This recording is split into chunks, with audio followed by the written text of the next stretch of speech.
In the late summer of 1297, the English army marched into Scotland confident and unchallenged.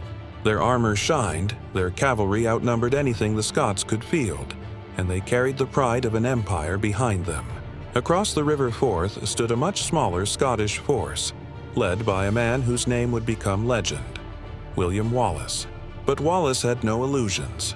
The English were strong, well-equipped, and trained in open-field combat. Meeting them head-on would be suicide. So instead, he chose something far more clever and far more Scottish. The English army needed to cross Stirling Bridge, a narrow wooden span just wide enough for 2 horsemen at a time. Wallace watched silently as the English vanguard began to cross, slowly, in a long, stretched-out line. Scottish bagpipes erupted across the hillside. To the English, it was a shock, a sudden roar of unfamiliar music echoing through the valley. But to the Scots, it was the sound of home, pride, and fury.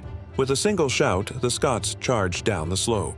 Highlanders in wool and leather stormed forward with axes and spears, their energy exploding with every blast of the pipes. The Scots smashed into the disorganized English vanguard, cutting them down before the rest of the army could reach them.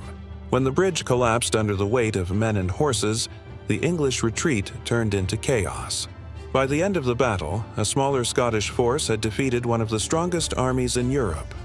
Not with superior equipment, but with strategy, timing, and a surge of courage carried by the sound of the pipes.